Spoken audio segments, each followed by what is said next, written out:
Everybody, we are back. I'm your host, Malcolm Moore. This is Creativity is the Cure, and today I have a very special guest, my friend, Chris Diamantopoulos. How you doing, Chris? I'm good, Malcolm. How are you? Thanks for having me on. It's a pleasure to have you here. So I wanted to start out by mentioning some of your work before we get started, Sure. if that's okay. Yeah, so, of course. I mean, you are so prolific for TV. I know you from Silicon Valley, True Story, The Office, Hannibal, Arrested Development, Mrs. Davis, and then in film, Red Notice, The Boys in the Boat, Three Stooges, and then voiceover, DuckTales, Inside Job. By the way, Inside Job, criminally underrated. Yeah. Such a good, my wife and I love it. We watched it twice. Beavis and Butthead, American Dad, Family Guy, BoJack Horseman, Robot Chicken. Could go on and on. Well, Mickey Mouse is the big one, though. Yes. That was the one that really changed everything for me in the way that I looked at animation in general. Was that the beginning of your voiceover work? It wasn't necessarily the beginning. I started doing voiceover work in 2001. When I was in New York, I was doing a Broadway show called The Full Monty, and in between shows, in between matinee and evening shows on Wednesdays, I would go play poker with my Les Mis crew that was down the street. I had been in Les Mis, and we would always play poker in between shows. And one of the older actors, Nick Wyman, who played Thénardier, the master of the house at Les Mis, he did a lot of commercial work and a lot of voiceover work and stuff like that. And when we'd play poker, I would do voices and make them laugh. And one day he said, do you ever want to take that seriously? Do you ever want to do something with that? And I was like, yeah, sure. I was, 22. At this point, only mostly commercials as a kid, and then Broadway as an adult. That's right. Yeah. I had done commercials as a kid. I'd done some extra work as a teenager, and then really got heavy duty into theater. Okay. And he introduced me to his agent, commercial agent, and they sort of took a flyer on me. They're like, yeah, come on in. Maybe you read some copy that we get. And I just got lucky. The first copy I read, I booked. It was like an on-demand television promo thing, and they were like, oh, okay. And so then they really just started throwing everything at me. Yeah. And I built very quickly a pretty solid voiceover career, not animation, but voiceover career. And when was this, around 2000? It's like 2002, 2003. Okay. I was doing pharmaceutical commercials and bank commercials and car commercials, and I was doing a lot of promo work on the radio, and I was the voice of Bell South, which then later became MCI and then later became AT&T. And I mean, the thing is, though, you know how to project your voice and how to use it, because in Broadway and theater, you really have to project. So you had already a great voice for that, right? It was sort of a good confluence of a lot of different things. And that really sustained me when I met Becky, my wife. We met on the subway in 2002, and she sort of challenged me to follow my dream, which was to be to be in movies and be in television. Yeah. When I left New York with her, I vowed to sort of not take another theater gig until I could try and get my on-screen career going. And that's a big leap. It was a very big leap, and it took a lot longer than, I was really cocky. I thought I'd come out to LA and people would open their door and they just want to, put me on TV or put me in movies, but it really wasn't like that. And it was a time when, remember that show, The OC? Yeah. That was the big sort of, Abercrombie and Fitch was really popular and The OC was popular. So they, people that were my age, 24, 25, 26, they wanted them in the Hollywood world, you were supposed to look, really sort of young and preppy and stuff like that. Of course. And I looked like I was 50 years old. I've always looked like I was 50 years old. So I heard in another podcast that sometimes when you were out with Becky, people thought you were the father. Can you wait for your daughter? They say your dad has to wait outside. I'm like, Jesus Christ. You guys are pretty close to the same age, right? She's a little younger than me, and she does look. Becky. Yeah. Becky's got that magical thing where she's eternally 22 years old. It's crazy.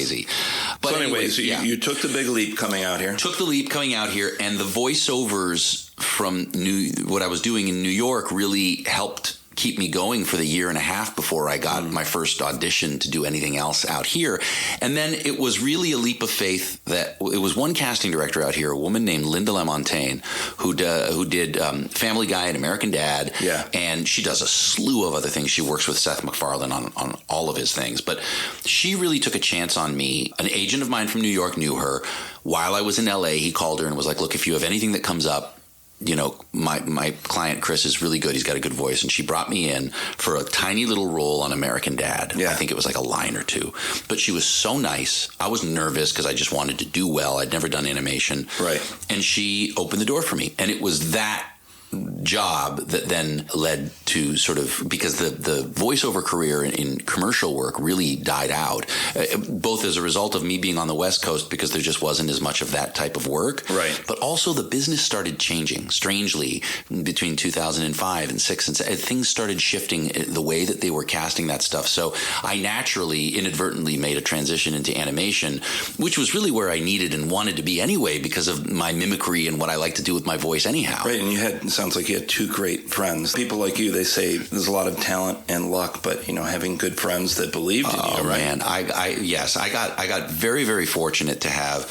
an agent that was standing to lose money because I was leaving and moving to the West Coast, but he was a friend. And like I said, Linda, who'd never really met me, but took the time to get to know me, and she hired me. And her hiring me opened the door and let other casting directors that might not have known me be like, oh, well, if he did a Family Guy, if he did American Dad, then he can't be so bad. And it really just, it helped out. Yeah. And if we can put a pause on this for a second, because I know there's part of the story I want to ask you about. But before we get there, with creativity as the cure, it's my personal belief that, people like you or you're an actor, I'm a drummer, typically say that, oh, they're right-brained people, they're artistic.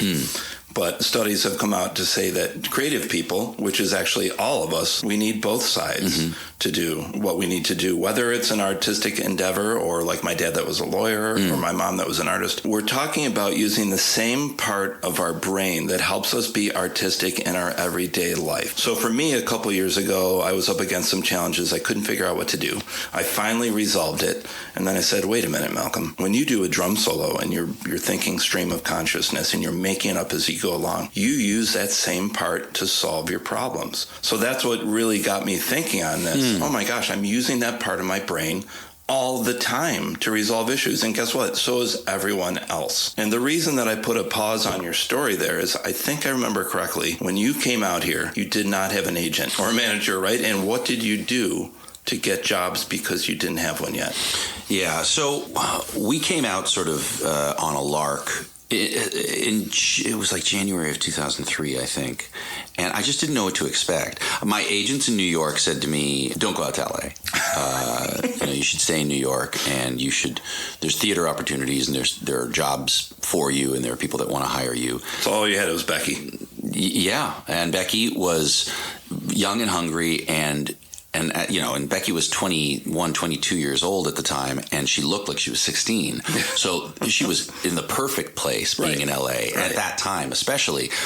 She started working almost immediately, and her agents had an agency, a satellite office in LA, and so they started sending her into auditions immediately. And she started doing great, which was wonderful for me to see. That it's like, oh, okay, this is possible, right? Yeah. You can Here we go. This. Right. It's possible. But, it's like they're writing songs of love, but not for me. But it was good for me to see it. And then it was also sort of like, I went into the agent in New York, set me up with an appointment with an agency out here. And I went in and the agent looked at me and sort of looked at my hairline and looked at my face and said, are you 40? And I said, no, I'm 26. And no, I was 25. And she said, well, you look like you're 40. I was like, yeah, I know. And she said, I don't really think that I don't think I have anything for you. So I was really disappointed. And I remember thinking, should I just go back? And I will say I do credit Becky. She was like, look, I'll go wherever you want. We can do whatever you want. But you've been talking about this for so long. This is what you want to do. You have to try. You can't just leave. You just got here. I just got here. Yeah. And so what did I do to sustain myself? Well, there was a little bit of sort of inadvertent luck involved in that, 2 years worth of voiceover and commercial work back in New York, I laid seeds for residuals. Right. To be able to be auto-generating some sort of an income, of course, while I was out here, trying to figure out what to do. And so, for a good portion, the residuals really helped to sort of sustain. I would also take breaks and fly back to New York to record things that needed to be recorded, because back then they weren't doing so much of the patching via ISDN. Right. So I was able to sort of keep that career going. And it wasn't until I started getting little tidbits of like co-star, a couple of line jobs on X TV show or Y TV show through an agent that had known one of my agents in New York, just sending me in on auditions, that I was able to sort of say, okay, let me just try this full time. But we didn't stay in LA longer than 3 months. We sort of come out, stay for 3 months, then go back and lick wounds and sort of figure out dipping your toe up. That was it. Yeah. But what I was getting toward is, you told me once that because you didn't have an agent out here, is this true that you started calling it with using a different voice as your own agent? You mean Simon? Yeah. Please tell us about Simon. that. Yeah, I've used Simon, my transatlantic assistant / agent / manager, for many a thing. I would. And where's Simon from? It's sort of indeterminate because the accent was so awful. I hadn't fully committed sometimes, so Simon would sort of call and be like, he was sort of English, and maybe occasionally some Australian would kind of creep in, and it would be a little, maybe almost a little South African, and then he would Simon would kind of roll, or he might get a little Scottish, and then really just depending on who I was talking to. Simon was from over there, right? Kind of like your character on Red Notice, a little indeterminate. A little indeterminate. Yeah. Oh, and there's a good story about that, actually, why that happened. But yeah, so I would look in backstage or. It was usually backstage to see if there were like open call auditions, or friends of mine would be like, hey, are you reading on the, whatever, the Ryan Murphy thing or the whatever it is, are you going to that audition? And so I would have Simon call the casting office, and my client, he's just come in from New York, and he's very busy. He's just got a little bit of time, but can you see him? And 9 times out of 10 they'd hang up on me, but occasionally I'd get an appointment. I'd get a good appointment, and it worked. So I think Simon might have gotten me into Frasier. Simon might have called Jeff Greenberg, I think. And that was my first half hour. So you owe a little bit to Simon. Simon's we do amazing. A little bit of a shout out. Listen, he's gotten me dinner reservations. He's helped with some wonky airline shit. He's amazing. Does he still out there somewhere? I think he retired a while ago. I think people figured out that he wasn't really a Harvard grad, and his in the culture today, he would not survive. The management company went belly up. Yeah, Simon. All right, before we get really deep into what I want to talk about, I have to ask you about two things, and this has a lot to do with what we're talking about today. When I was younger, my hero was Robin Williams, and I'm still devastated that he's not with us anymore. And I remember when he passed away, I think it was, 2014? When I moved here from upstate New York, I always thought in the back of my mind, I just want to meet Robin Williams. I don't care. I hope to meet him. And when he came out here and we found out that he passed away, it was absolutely heartbroken. Devastating. So I remember one night, I stayed up all night, and I'm just watching clips of him because I just missed hearing his voice and everything, and I came across you performing as Robin. I remember it's got a really long title. The unauthorized story of Mork and Mindy. Yeah, from 2005, right? Mm-hmm. I think it was directed an NBC by Neil Fernley. Yeah, Neil Fernley. Now, I know this is not that popular because it was unauthorized. Yeah. However, your performance, I'm pretty critical when I watch someone impersonating somebody that I was inspired by, but I was like, who is this guy? He nailed it. So please tell us a little bit, how did you get that job, and what was it like learning to transform yourself into him? Now, you're known for, I've seen you be JFK before, I've heard you do Johnny Carson. I know that you did a great job with Mo Howard, but I got to say, when we first started hanging out and I physically saw you do Robin, it wasn't just the voice, it was everything. So please tell us, how did you get into that body? That's really nice of you. I mean, I was devastated when he passed away too. I still can't believe it. It's funny. I try to, every so often I'll be driving if I'm on a long drive or something, and I particularly after the pandemic, I got into Stoic philosophy and just the whole concept of memento mori, like the notion of we're the minute we're born, we're actively dying. Louis C.K. does a great bit about how we're on this treadmill toward the cliff, and when we're in our 30s, we don't even realize that we're moving toward it. But we are moving to, and we hear people screaming as they're falling off the cliff. Yeah. But what was that, Anyway, but I'll occasionally find myself going to just the thought of where his mind must have been when he knew it was the end for him, right? And just that finality must have been so painful for him, and so especially dark. For a guy who had such a big heart. Yeah, he was, and is so kind to everybody. By all accounts, I mean, there's just stories that go on forever and ever. And I meet people in the industry that were, moved by what we did in the show. And look, so just full context here, right? I'm a struggling actor in 2004. Just started getting my feet wet in on-screen work. And so there aren't really that many, people are like, how do you pick your roles? It's like, are you kidding me? Pick my roles. It's what can I audition for? You know what I mean? So it wasn't like I had a lot of opportunities to try and diversify my career and show people the breadth of my talent and character work. For the most part, it was just what was left on the table that the bigger actors hadn't taken that I could try for, right? Yeah. So in this instance, I had a manager at the time, and he called me and he said, hey, there's this really low budget, salacious, kind of not great quality movie. They did them about Different Strokes, and they did it about Three's Company and Charlie's Angels. Well, they're doing one about Mork and Mindy. It's like a behind the scenes. What really happened? Yeah. And it's for NBC, and they were these sort of throwaway movies that they usually aired opposite some big, it's like when the other networks had a big championship finals of some sort. NBC would throw this on, right? Ours aired opposite the NCAA championship finals. Oh, boy. So I think we had a viewer rating. I think it was like 60,000 people watched our movie. Yeah. But he was like, it's Robin Williams. And I loved Robin Williams because Robin Williams for me... Yeah, what was he to you? I would say he was the closest modern version of Danny Kaye that I had ever seen. And the Danny Kaye was my original inspiration for all performance. Everything I ever wanted to be came from seeing The Court Jester when I was 9 years old. You and I talk about Danny Kaye almost every week. Yeah. I mean, and what's not to love? Danny was ebullient, and he was free, and he was, and in a time also, let's be honest, where his brand of humor and his, he's almost vaudeville, right? Well, he could do everything. Totally, but he really tapped into his feminine side. And in that day and age, that was frowned upon. There were eyebrows being raised, right? When he would flit across the stage, and he was so graceful and so lithe and so agile. But he was very brave to be waving the Danny Kaye flag back then. And that's not, I'm not making a judgment call about what he was sexually. I mean how uninhibited he was. And at times vulnerable and not afraid to be vulnerable. No, right? That's right.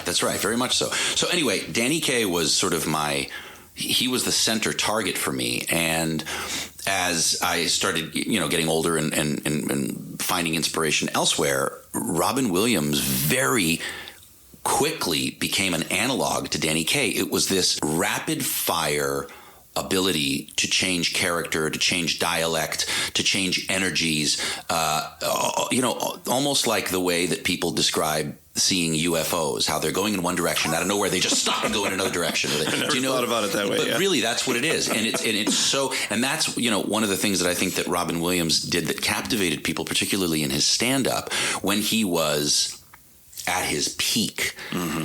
He was able to change in a way, buoyed by the audience, but also utilizing his immense skill and preparation, because he was rehearsed. I mean, and he was rehearsed because material that he'd used in a past set, in other sets. Yeah. And it wasn't, and people loved it because you kind of almost wanted him to. He had certain impressions. The greatest hits, yeah. Absolutely. But so he would use a combination of, improvisational, reactive behavior based on what's happening in the house, and then stuff that he had set. And those things would sometimes collide. Sometimes they would diverge. But he was I mean, yeah, it was like he would have been the greatest Formula One driver ever because he was just able to bob and weave in a way like you really, we've never seen before. And I can't remember if this was in the movie you did, but I know because I read all the books on him that they had to have somebody on the set of Mork and Mindy to follow him because he would often say inappropriate things in different languages. They wouldn't know.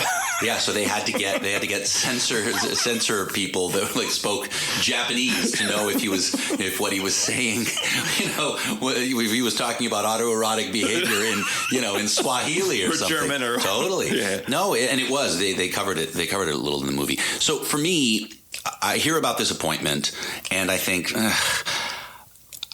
so much of it I like because I had, it's funny when my older brother loved Robin Williams stand up and he had a bunch of VHS tapes of his, some of his really iconic out there. I think during some of the major drug years too, like at the Roxy and places like that, right? Crazy. And my brother would say to me, this is, it's inappropriate. You're not supposed to watch this. So anytime he was out, I'd naturally go find the tapes that he had in his drawer and I would play them, and I'd play them with my friends down in the basement, and I was obsessed. They were the funniest things I'd ever seen. Yeah. Just really, really unbelievably funny, inappropriate and funny. And so, and I was a huge fan of Good Will Hunting. That came out right at the right time for me, age-wise. So at first I thought, I don't know that this is right because I look nothing like Robin Williams. I sound nothing like Robin Williams. Right. There's nothing about me that's connective. And usually I would try to find at least some sort of connective tissue to get me in.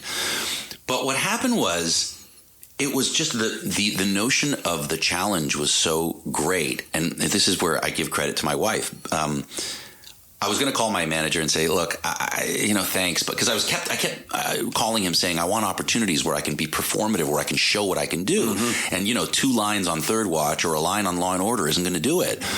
And so he came to me with this Robin. He's like, well, this is a full movie and it would be you being Robin Williams. Do you want to do it? And it took me a couple days and I was going to call him and say, you know what, I'm going to pass. Right. And my wife said, well, hang on a second. Who would you cast in this if you're not going to do it? I said, Becky, that's ludicrous. She said, no, someone's going to do it. Who would you cast? Who would be the movie star that you cast to play Robin Williams? I was like, I don't know, Jim Carrey. She goes, well, Jim Carrey's not going to do this. And I said, I don't know. She said, if you can't find one answer to who you would cast, then you have to go audition. Wow. And it was really, really powerful that she said that to me. She's done that to me more than once, by the way. And she's right every time. And so what I did, I said to him, I'll take the audition. And we set it for like 4 or 5 days later. And it's not a lot of time. It's not a lot of time. And the material that they gave me, and this isn't an insult to the writer, they gave me a small amount of material for the scene, and it wasn't enough to really showcase anything. So I started wandering around in New York, getting on the bus, getting on the subway, and I started trying to find how I could get into his body so that it didn't feel like I was doing an impression, like an SNL impression or not just the voice. Not just the voice, but for me, the voice really carried a lot, but I couldn't come to the voice unless I came to the physicality. And so I started watching his stand-up. I started watching, and this was YouTube wasn't really ubiquitous at the time, and there wasn't. So what I started looking at was I found an old copy of his interview for the Actor Studio with James Lipton. Yeah. And I started watching him, and there was a thing that he did with his eyebrows. There was a thing that he did with his chin. There was a thing that he did with his shoulders. His arms were really kind of long. How he used his traps and his shoulders, and how he used his hips, how he used his legs. And I started walking around New York, sort of seeing if I could find the Robin Williams reaction to how I might react to a guy cutting me off. Oh, careful there, watch it, Smiley. And I started sort of finding these like random like moments where it was like, oh, that kind of felt real. Oh, I don't know. I started thinking about it, and I thought, well, why shouldn't I throw my hat in the ring? Better not throw my pants in the ring. I get censored. But and I was like, okay, yeah, there's something here. If I can get it to a place where I can just sort of talk to Becky, and we can go out to dinner, and she can be like, oh, all right, shut up already. Choke them if they can't take a fuck. Then maybe I was onto something. And so then I thought, okay, well, you know what? If I'm going to do this, I got to do it in a way that makes sense to me. So I got a shitty wig from a local Broadway shop, and I had my eye doctor give me blue contact lenses. Wow. Yeah, I was wondering about that when I watched the movie. And then I did these, suspenders, and I went to the audition. I decided to do my own material. Well, which was his material, really. Right. I completely just took, ladies and gentlemen, Peter Williams, like all sorts of different things. And when I went in, they're like, "Are you ready?" And I just sort of went off. And I knew that I did something that made them sort of take notice because, they didn't tell me to stop. And they didn't tell me, well, you're not on book, and what are you doing, or whatever. And I just went. Yeah. And I treated the audition as though it was an interview, and I was Robin Williams going in to be interviewed. Wow. And so I just did shtick. And then do we got. Do you consider that method acting type of thing? Or is it different for you? Yeah. I mean, look, it wasn't. If they had said to me, hey, knock it off, Chris, talk to us, I would have stopped and said, hey, look, I really want to get this job, yada, yada, yada. So it wasn't method to the point where, I was going to live and die as Robin Williams, but it was more this notion of, in order for the illusion to really take root, I had to believe it. I had to go in there, not as Chris, and then say, okay, watch this. Because then they would be forever aware of the fact. And it's an odd, insecure moment to have, to say to people, okay, watch what I'm going to do now. And then to show them the thing in a performance. It can be a little disheartening. So is it like you're just putting a suit on? It is. It's like staying in it until. Yeah, it's lying really, really well. But first and foremost, to be honest with you, it's believing it wholeheartedly yourself.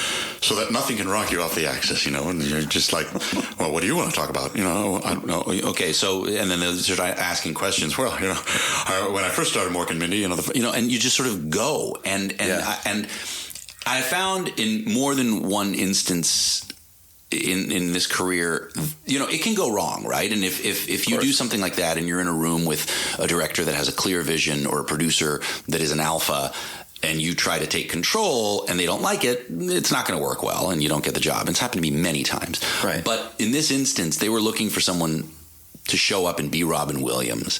And he's not a shrinking violet, despite how sweet he was and how and he was shy and he was. Yeah. But when he went into a room and the mission statement was show us Robin Williams, taking that ownership of it is really what sold it. Because when they brought me back with one of the producers, and he only talked to me as Robin. He said, okay, so Robin, can you talk to us about blah, blah, blah, blah, blah? And I just played along. Yeah. And I went with it. And it was very clear. Two things were very clear. One was that I was going to get the job. And two was that, like many instances in my career, it wasn't what I'd bargained for. And what I mean by that is, and this isn't to be disparaging to the project, but the project was what it was. This wasn't a $20 million project being done by Adam McKay. Right. This was $430,000 movie of the week that was going to be shot in 11 days. Yeah, they churn it out. It is what it is. That's right. But for you, what an opportunity. Well, but I also couldn't handle that. And so I called them 2 weeks before we started shooting, and I said, we need to go into the script. We need to just give it more authenticity from the standpoint of the Robin Williams performance thing. And to his credit, David Misch was really open to me coming in and talking about different impressions that Robin hadn't done, but that we might have thought that he had done. And it ended up working out. And to be honest with you, for me, that was an homage to him. It was my love letter to him. It was, the best possible way for me to say to Robin Williams, you've inspired me and you've made me laugh and you've made me cry and I love you and you're my hero. And they've asked for someone to play you, and I want to do this so that I make sure that it's done with the utmost care.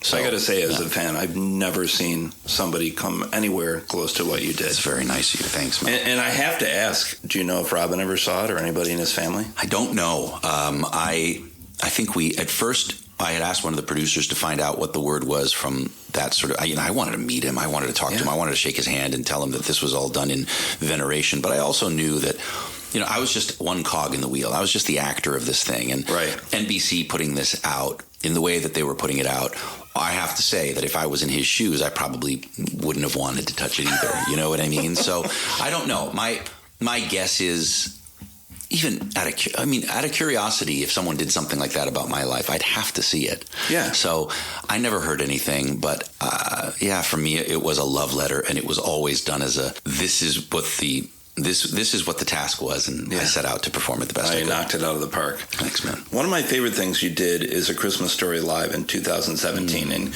here's what I want to ask you. I think when we were talking about this a couple of years ago, I had played a gig, and I said something to you like I was playing the drums, and I couldn't hear my monitor, and I had to do it all from memory, and that's why you brought this up, because you said, Malcolm, we did this show live, and I want to let you tell the story, Sure. But what could you hear in your earpiece when you performed live on TV? So, first of all, no earpiece. That was the thing, because we had 360 cameras, and gosh. it would have shown, it would have taken us out. So, what we had on set were these tiny little, they almost look like small Bose speakers in various sections of the set. Some of them couldn't be there because they would interfere with our microphones. They would interfere with the cameras, and because everything had to be so fluid and everything had to be so mobile, because we would move from one set piece to another in real time in a car. And so the monitors were, it would be like having your phone on, not on speaker, and turning the volume up.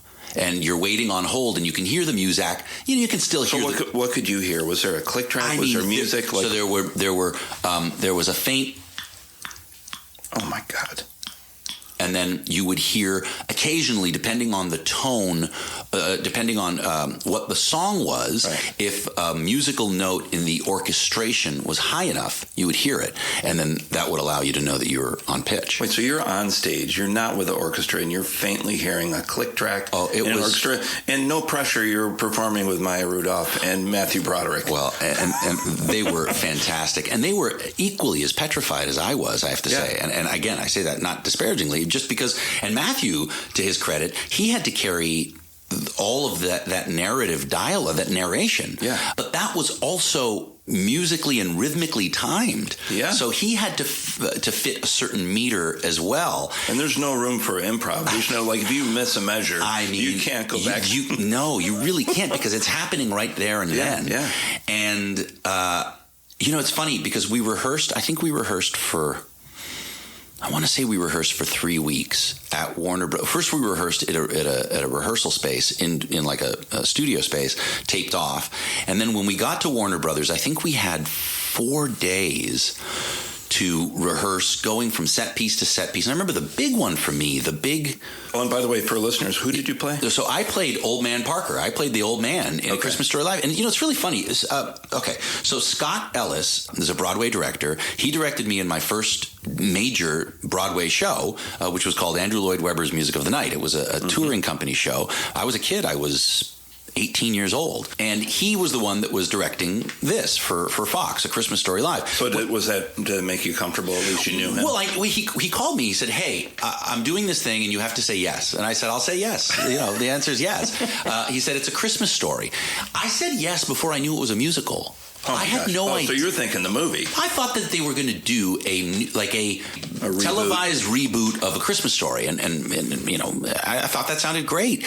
And then it wasn't until I realized that it had been done as a musical on Broadway, but it was a seasonal musical, right? Yeah. And fellas that did The Greatest Showman, that's a good one. That same team. Anyway, when I got that info, I just thought, oh gosh, I hadn't done Broadway in years, and it was a tall order, some of those musical numbers. And when we rehearsed, the idea of what those musical numbers were going to be drastically changed when we got to Warner Brothers and saw what we were actually looking at and dealing with. And let's not forget, you had to dance. Not only act and sing, but you had to dance, right? Oh, and they had created this stage where I had to do that big major award number with the dancing leg lamp chorus. And they had rehearsed a big dance number, but I was never in their rehearsals because I was doing all the scene work rehearsals with Maya and Matthew.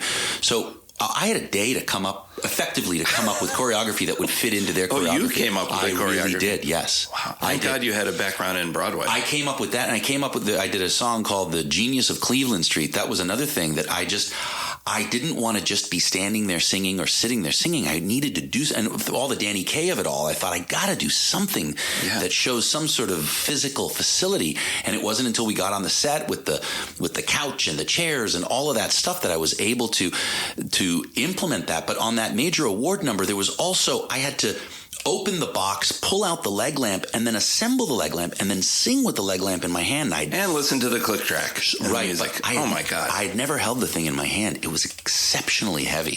So half the choreography that I'd come up with was single-handed holding this thing up. My rotator cuff was just destroyed. So at this performance, that was the first time you picked it up? It was probably the night before we did the live performance was when props finally had the finished version ready that would light up. Yeah, it was crazy. You must have had the best poker face. Oh, it was nuts. But then also, I'd be singing and then I'd go out onto the street, and while maybe I could hear some of the click track, the sound engineers couldn't turn our mics on because our receivers were too far away from the... So there were so many different variables to deal with. And lastly was this plexiglass stage that they'd built that they hadn't considered because it was the first time that they'd started using the fake snow. And as the fake snow fell on the plexiglass, it turned into an oil slick. So they said to me right before I went out... Do not do any of the dancing on the plexiglass stage. I planned this front flip. Don't do the front flip. And it was right before. And then, there was a reveal where they had to pull my costume off, and I changed from Old Man Parker into me in the tuxedo. Yeah. And it was one of the most stressful experiences of my life. But I'll tell you, there's a moment in that where you see. I get on the stage, I start doing the dancing because it's kind of like, fuck it, I'm doing this. Right. We rehearsed it for 3 weeks. I'm just going to do it. And there's a moment where I think I'm going to do this dang flip. Yeah. I do the flip, I land it, and I look into camera with this look of like, I just did that. I could never do that again. A split second. We got it. It's done. And now let's move on. Take a breath. Yeah, totally. Becky always, anytime we're watching it with the kids love watching it at Christmas time, but she looks at it and she sees it. She's like, that's where Dad knew that he was okay. Yeah. All right, so let's go way, way back in time to young Chris. What is your first creative memory? I'm not really talking about acting or singing. All these things are great.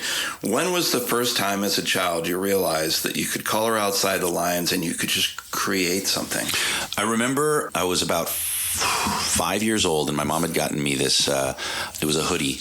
It was a red hood, but it had blue sleeves. And I remember just thinking, this is my Spider-Man costume. This is the best Spider-Man costume I've ever had.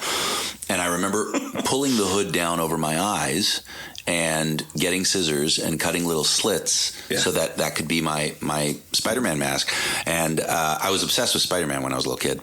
And I remember thinking I had to wear that under my regular clothes when I went to school in case something happened and I needed to turn into Spider-Man. Save everybody. Yeah, and I remember being put out in the hallway. I was in senior kindergarten, and they put me out in the hallway because I was talking. I was doing something too loud, and that's my golden retriever breathing in your microphone. Yeah, it's not the hound of hell. We have Zeus. Yeah, can you sit down, please? Puppy down.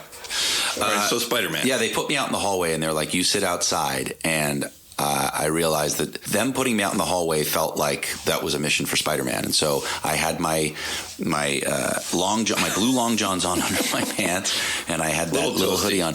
But I took my clothes off, left them in the hallway, and off I went on my Spider-Man adventure. What grade is this? This was senior kindergarten.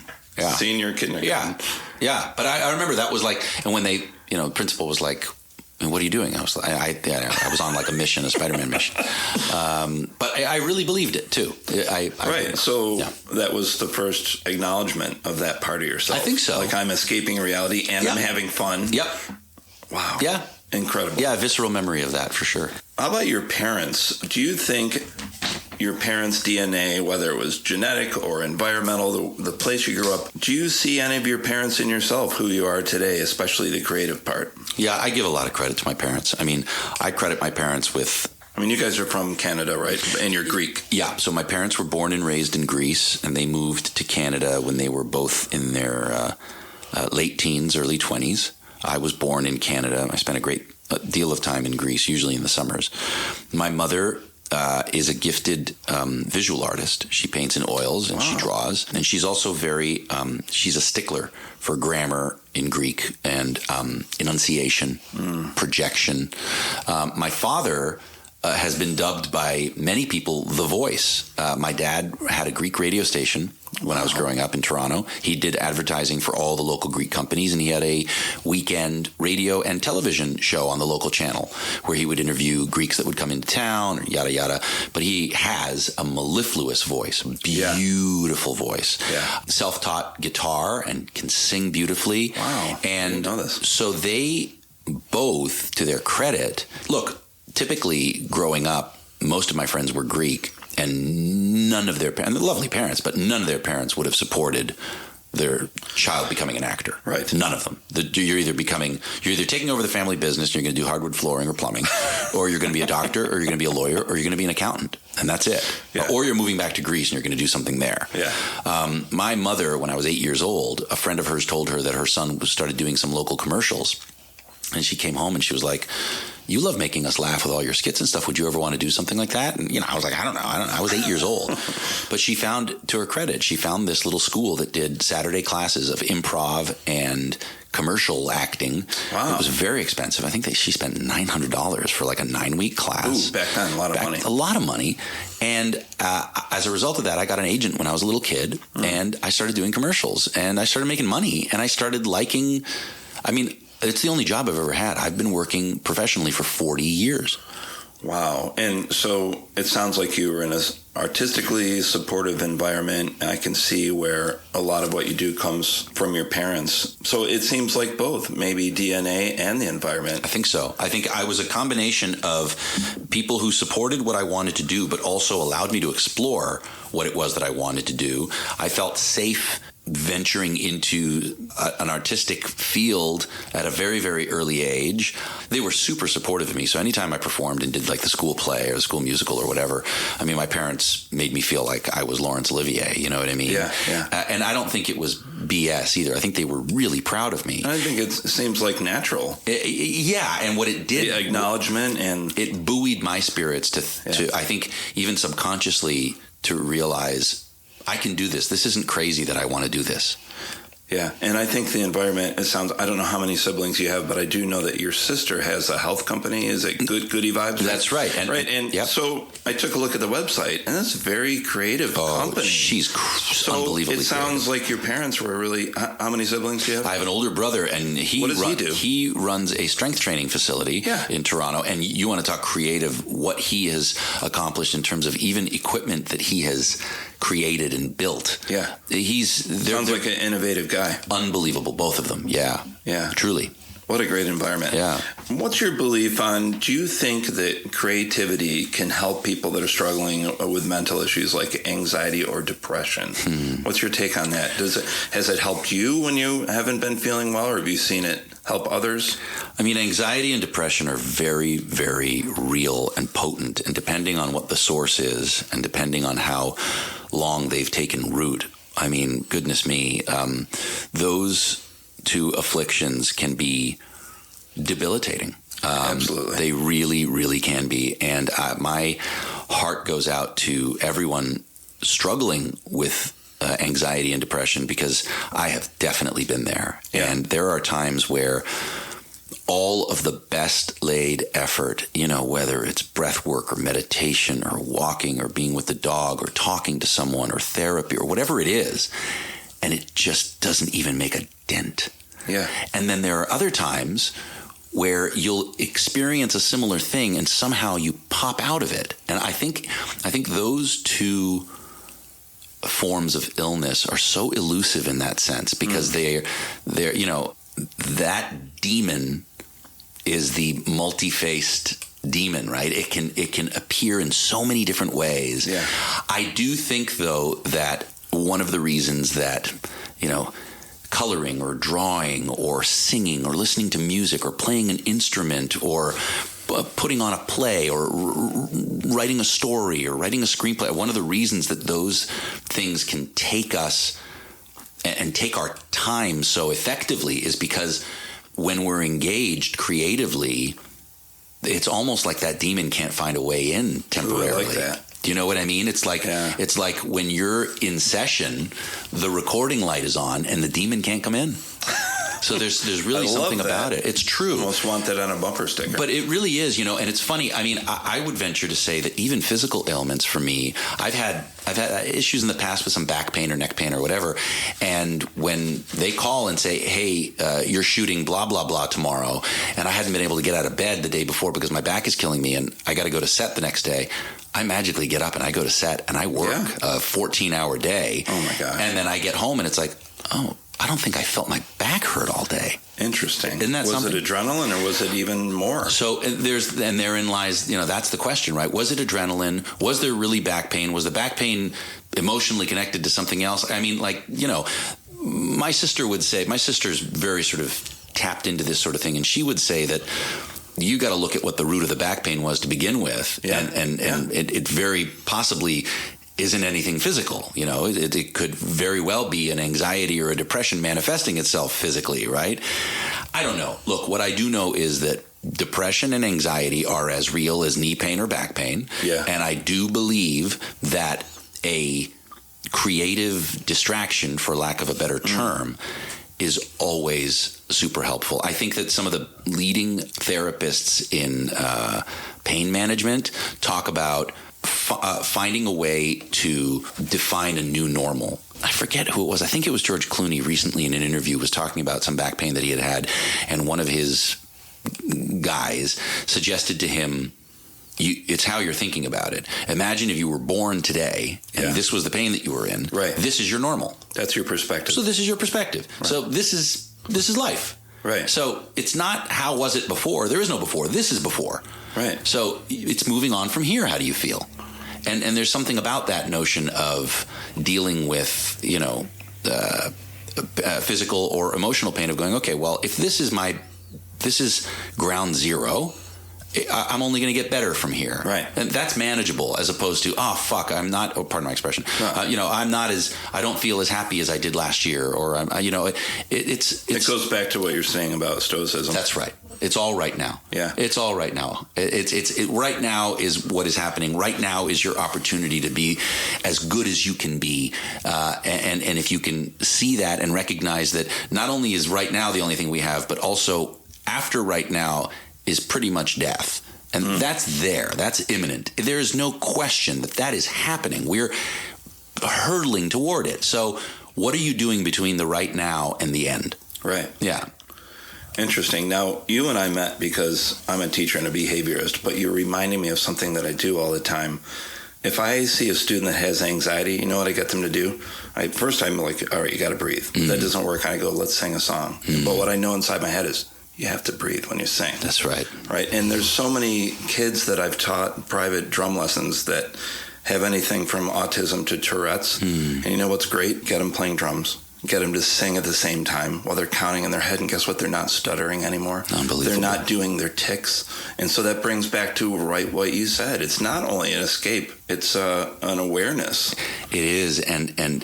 So the secret, the rub, the fly in the ointment is the key is to be actually engaged, right? So that's the thing. You actually have to enjoy or be engaged in what it is that you're doing in order for all of that other stuff to fall away. Yeah. If you're not, then your mind, your psyche, your being is still in the other stuff. Yeah. And it really does take a creative pursuit that you care about to pull you out. And that can look different to so many different people. I mean, right. My son is incredibly creative, but he's also a huge cinephile. Yeah. So if he's engrossed in a movie, and listen, I laugh because I know Rex. No, but you know Rex, right? But here's the deal. Some people might look at that as sort of, very passive creativity. But it's funny, as I spend time with him watching movies, I realize he lives the movies while he's watching them. Yeah. He lives them. I bet he's one of those people that talks to them like, don't go in there. But he also absorbs, and his capacity for recall. Yeah. What did we see the other day? Oh, he wanted to see The Godfather because he's seen so many television shows that have pop culture references to The Godfather. He said, I just want to know what this is.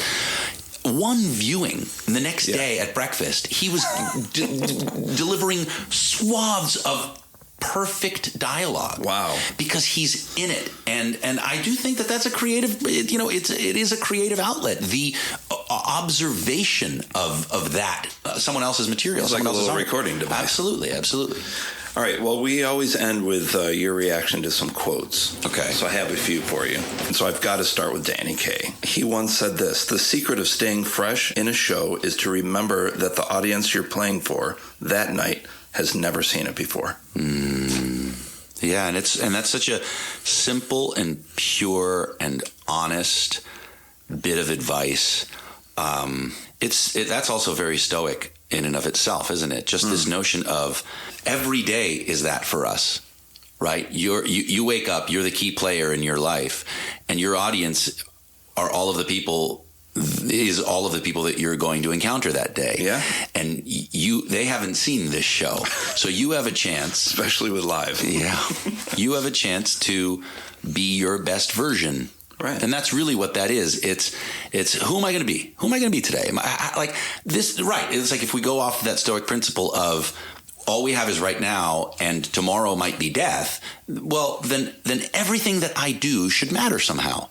Right. And matter that's all in the eye of the beholder, but it can simply be, we say this to the kids, right? Is it necessary? Is it true? Is it kind? Ask those three things before it comes out of your mouth, that's right? A good one. Necessary, true, and kind. Even if it's just being nice all day long, as sort of vanilla as that sounds, but just nice. Well, that's one thing I admire of you, whether it's in person or I see you in an interview. You're always kind to people. Oh, man, today at Best Buy, I had a really hard time trying to remember to be nice. Were you successful?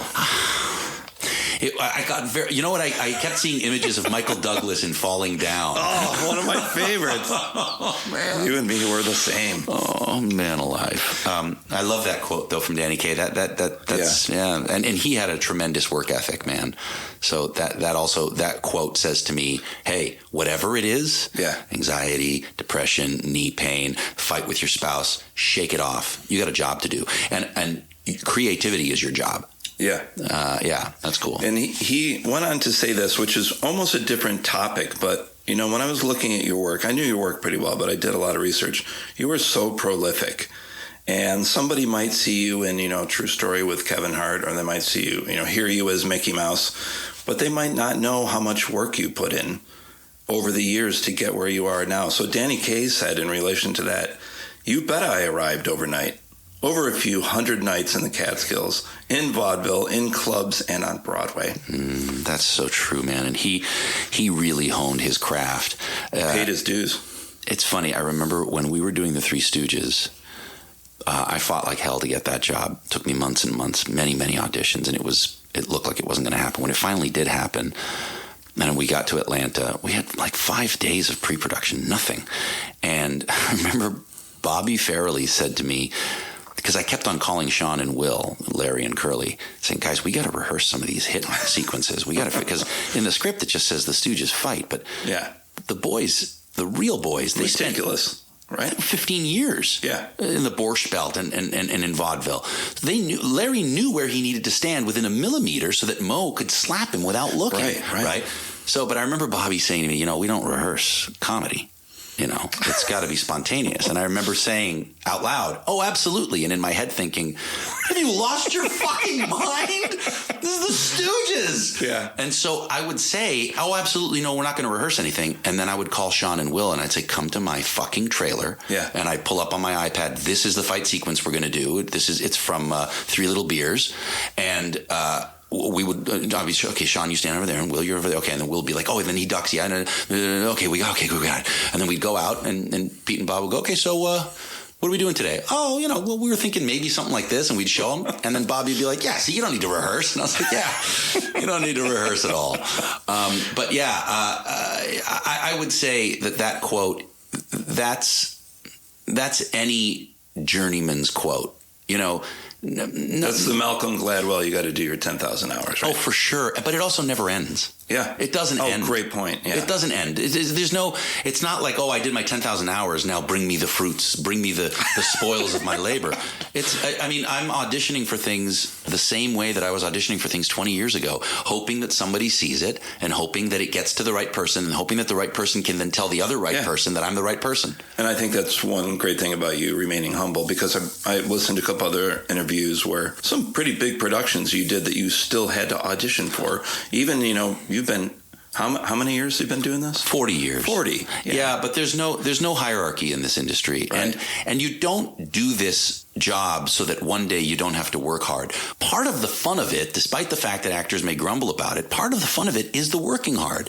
Yeah. When I get tasked to try to show a producer and a director that I'm the right guy to play X role, right, I got to do the work. I got to figure it out. I got to get those lines to figure out what they are. I got to see what the character is. I got to find out what he's wearing. I got to do that. And as infuriating as it can be to know that 99.9% of the time I am not going to not only not get the part, but not even hear back. Yeah. But there's that 0.1% chance that I can have George Clooney go, wow, he's the right guy for that part. Yeah. And then I can go, holy shit, I just got that part. Yeah, and then it was all worth it. It was all worth it. I get to go film. Yeah. All right, my last quote. Now, I don't know if you and I have talked about this guy, but I know that to you and I, spirituality is very important, inherent in who we are. When I was younger, I was a minister for 10 years. I didn't know that. And my favorite author, one of my three favorite authors from back then was Thomas Merton. Have you ever heard of this guy? I have not, no. He lived from 1915 to 1968. Now, he was an American Trappist monk, writer, theologian, mystic, poet, social activist, and scholar of comparative religion. Wow. And if you want to check him out, check out his book called The Seeds of Contemplation. I think for anybody spiritual. Wow, I'll check it out. You want to sure. check it out. So here's what he had to say. We cannot be happy if we expect to live all the time at the highest peak of intensity. Happiness is not a matter of intensity, but of balance and order and rhythm and harmony. That's so true. And that's it's beautiful. And it has some ancient Greek philosophical elements, that notion of you can't have it all, you just can't have it all at the same time. Right? It really is. I like that. The ancient Greeks used to say pan metron ariston, which is everything in moderation, including moderation. Right? I like that. But it really is that that goes for so many facets of life. You can't, in a creative field, whatever it is you're doing, operate at your peak for longer than short bouts of time, really, without burning out something. Like think of a singer. A singer's only got so many good notes in a day. Right. And if they overplay those notes, then they lose days on the other end. And if they overplay them enough, they lose their voice. Yeah. I mean, it happened to all the greats. And so look at it just from that standpoint. I think there are other creative pursuits that can marry discipline into account more than talent, and that can allow for a longer fuel line. Like I think writing can do that, right? Absolutely. If you think about Stephen King and some of these other prolific writers, they just write. Right. Yeah. And there's the talent, but there's the discipline. Yes. But I think that there are certain other things, even something like physical fitness and exercise, you look at guys like, The Rock and Schwarzenegger, these guys that, steroids or not, they were putting in the work, but they could only go so far without completely destroying themselves, even with the assistance of drugs, if there were drugs used. Right. My brother, as I said, is an exercise physiologist, and he prescribes rest more importantly than stimulus. Wow. So you stimulate 1, you rest 10, right? So if you're training on Monday, you're resting until Sunday. I like that. I'm feeling pretty tired right now. There you go. Yeah, I like that though. That the notion of balance, balance, rhythm, harmony. Think about what you did with the Christmas Story. Well, definitely. And I think about myself as a father, right? So I have 4 children, and a lot of times when I tell people I have 4 children, they roll their eyes or their mouths fall open. But I realize that the kids only become challenging for me when we fall out of rhythm or when we fall out of balance. Oh, right. So Christmas holiday, summer break, those can be challenging times because there's no... And let's just tell the listeners that you have 4 kids. Yeah. I know a little bit too much. You have a turtle. So we have a tortoise, yeah. You have a dog that is right next to us. And now we have 2 cats, yes. 2 cats, yes. Yeah, there's... And I talked to Becky about this, but at one point there was an animal on your roof. Yeah. I would just love to hear your perspective really quickly on that. We've had lots of little critters. We've had raccoons. Oh, no. There was you're one talking time about I came P22. over and you're like, Malcolm, I smell something weird. I think there's a dead animal. We went to look for it. Yes, we did. But this one. No, this one was a panther. It was P22. It was a mountain lion. A mountain lion. So I remember I heard the dog barking one night, and he doesn't bark. And I thought, that's weird. And I don't see very well without my glasses. And I opened the curtains of the bedroom. It was around 10:30 at night. And I looked out onto the balcony, and I saw this massive black silhouette. And I was squinting, and I said, Becky, is that the cat? And it was, it must have been, 5 feet tall, but sitting. Yeah. And it was 10 feet away from me. And it was this mountain lion, P22. It was looking straight at me. I got my glasses. I put my glasses on. And then it sort of, in a very docile way, got up and crawled down to the other end of the roof and looked at us for a little bit and then, ran away. And I looked at Becky, and I'll never forget what she said to me. She goes, "We are so lucky." I said, well, wait a minute, what do you mean? In what way? Yeah, that's what I said. She said, because he decided to visit us. He decided to visit us. And I was like, yeah, maybe that's true. Yeah, maybe that's true. But yes, so that quote, balance, harmony, rhythm, peace. And then if you have that as a foundation, then you can experience these extremes of intensity, intense work, intense collaboration, intense use of your talent, intense creativity. And then you recede back into the balance and the peace. Yeah. And for me, I've had to find ways to find the balance and the peace amid the chaos. And for me, breath work in the last 4 years has become a key. Really? Yeah. Have you ever done any of this holotropic breathing or? Not much. I kind of know what you're talking about, but go ahead and tell me what it means. There's this kooky, wonderful guy named Wim Hof who experienced some major tragedy in his life. And by virtue of that, he embarked on a journey to find peace, to find meaning. And his travels took him far and wide, and he devised through the reading of ancient Vedic texts and I think Taoist principles. Right. He devised this breathing protocol, this sort of what do they call it? It's holotropic. It's this almost hyperventilative breathing, meditative breathing. Yes, I have heard of this. It's remarkable. My brother turned me on to it in the pandemic when I was just sort of like beside myself trying to figure out what end was up. And I do it every morning now. I do 3 rounds of it. It takes me about 10 minutes. And it's the kookiest thing, but there's something about it when I'm done. I've never been a very good meditator just in terms of sitting. And Same. It's hard for me to do that. But the breathing is active. Yeah. And by virtue of the fact that you're actively breathing, you actually go into this sort of cave. Right. And it's been very, very helpful at finding balance. That's incredible. Yeah. Last night when I told my wife, Christine, that I was going to interview you, and then I told her that you worked on Darkwing Duck and DuckTales, she just flipped out. So if there's any way, could you do one of the voices from Darkwing Duck? Well, I mean, Darkwing was fun because he was a character that they brought back into DuckTales, and I mean, it was originally like 80s and 90s, right? It was, yeah.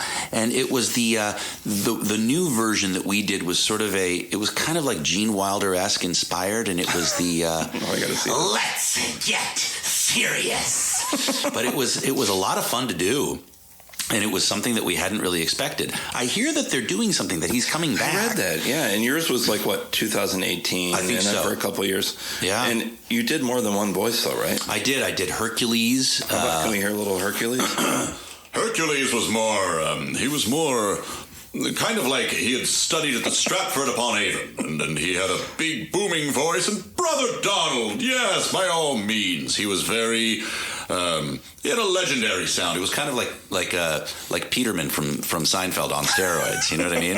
Yes, Elaine. Yes, yeah. That was fun. I did a bunch of voices for DuckTales. I think you did 4 or 5. Wow. Yeah, it was a good fun. That's really cool. Well, Chris, I only got through half of my questions. Really? Would you agree? Maybe in a few months that we do this again? Happily. Oh my gosh, this was a real pleasure. Delightful. Right. Chris Diamantopoulos, thanks very much, and safe travels. Thanks, Malcolm.